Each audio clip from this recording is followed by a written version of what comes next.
I guess let's start with the KP to the Celtics. How are you feeling about that?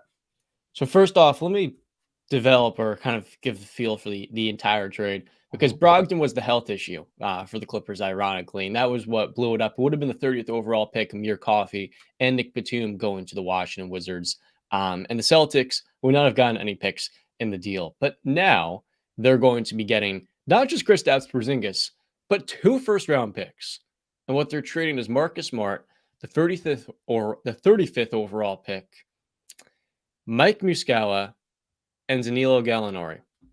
That's it. So how do I feel about the Kristaps Porzingis trade? I thought Danny Ainge stepped down 2 years ago for the Celtics, and it turns out they cloned that man. Brad Stevens has done a wonderful job so far as the Celtics GM, turning Kemba and Al Horford. Later on, we saw what he was able to do an all season ago, getting Malcolm Brogdon and Derek White as well. He's built this roster completely the right way, and now he's turning Marcus Smart after 9 years into a borderline top five center. There's no denying what Marcus Smart has become in the NBA. Defensive Player of the Year, the first guard to do it since Gary Payton in '96. Marcus Smart is also not as good as everybody thinks he is.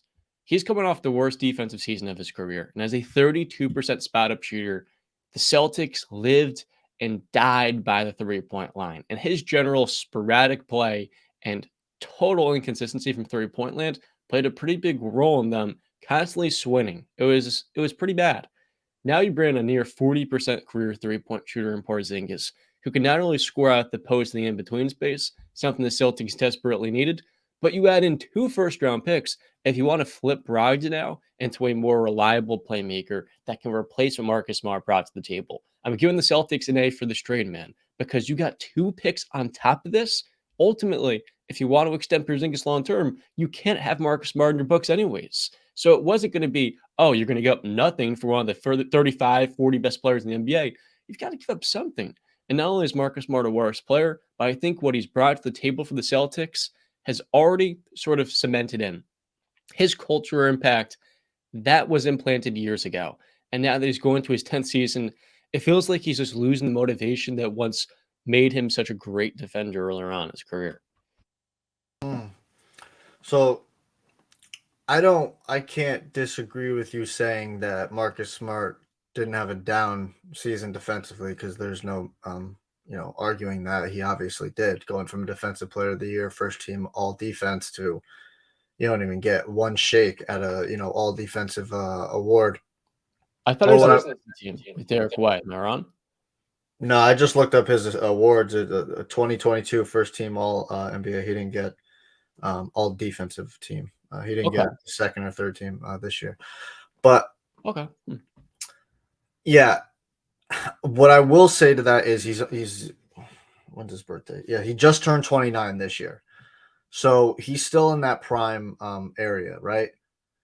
I disagree. I don't know if you come from the token where you think Marcus Smart's just on this decline now, where he's not going to kind of go back to what he was. He's obviously always been a streaky 3 point shooter. I think he's career 32% 3 point shooter. He's he'll take big shots, he'll make big shots, he'll have a game here and there. But he's not somebody to rely on like that, right? He's really there to bring a defensive intensity, a tenacity to the game. A guy who's going to do all the dirty plays, hustle his ass off, get boards, dive on the floor for loose balls, draw fouls, charges, and shit like that. Be a veteran now too. That's where I think Memphis won in this deal because that's exactly what they were looking for. A guy like that in terms of a veteran presence with a strong voice. I like that for Memphis, right? Especially with Ja being A suspended. veteran presence like Dylan Brooks. Yeah, Dylan Brooks is a clown, John. These are not the same people. He was better last year than Smart, but Yeah, continue. still nobody respects him. Not even his contemporaries. Continue. The only people that respect him are his people that play with him in Memphis. Paul George doesn't even respect. People don't respect him in the NBA. We'll get to the Grizzlies. Keep going. Yeah. And then in terms of the Celtics, I think they also hit a home run, like you said. I love what they got in return. They got Kristaps Porzingis, a 7'3" guy, stretch five, stretch four, whatever you want to play him at, who's had his career year last year, especially defensively too. I love and 2 first-round picks. This year, I think the 25th overall pick, Yeah. and next year they got a first-round pick via the Golden State Warriors. So I think the Celtics won in their own right too because they got exactly what they wanted. They obviously wanted Kristaps, and they were willing to give up, Marcus Smart for it. And I think Kristaps being traded out of Dallas was the best thing for his career. Not because he just got away from Luca. He got 2 springs off because we knew they weren't going anywhere in the playoffs. He shot a career high this year, 48% from mid-range. The Celtics offense needed somebody outside of Brogdon and Jaylen Brown who could really create offense, in his face-up game, plus the fact he just shot 38.5% from deep, opens up so much to these 2 stars. It's not just the trailing three-pointers in transition, the pick and pop element that any stretch big can add. It's the fact you can run actions with KP at the high block, different areas around the floor with Jaylen Brown and Jason Tatum coming off, peeling off screens. And it just adds another element, a completely different layer to a Celtics team that naturally needed another player who could take over games. And I also want to consider the fact that Al Horford's an old man. He is 38 next June.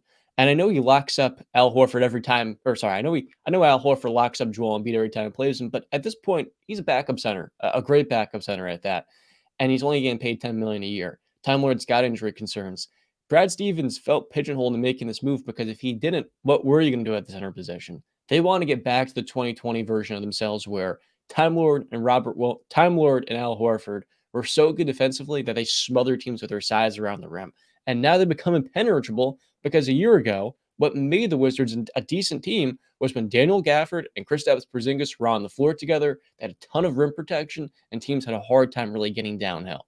So now you add that on top of the guards. And Derek White, let's be honest, he is better than Marcus Smart at this point. No disrespect.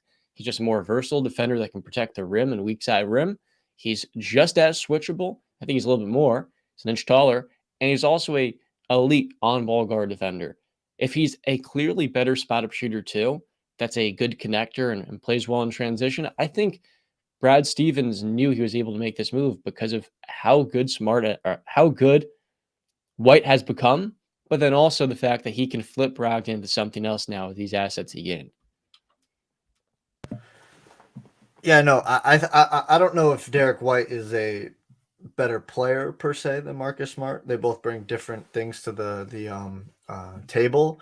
I think Derek White. I think what I would agree with you is Derek White is what the Celtics need. What he does best is what the Celtics need because Marcus Smart does lack in the shooting department. So yeah, I do think they're not done making moves. I think Brogdon is going to have to be moved. I've heard reports that it's a significant injury, like it's bad. So I don't know what you're going to be able to get from him if you're even going to be able to trade him. But yeah, they definitely have a need in the guard department. They got a first round pick this year. So yeah, we'll see how the thumbs up for the Celtics, and I do think it's a thumbs up for the Memphis Grizzlies as well.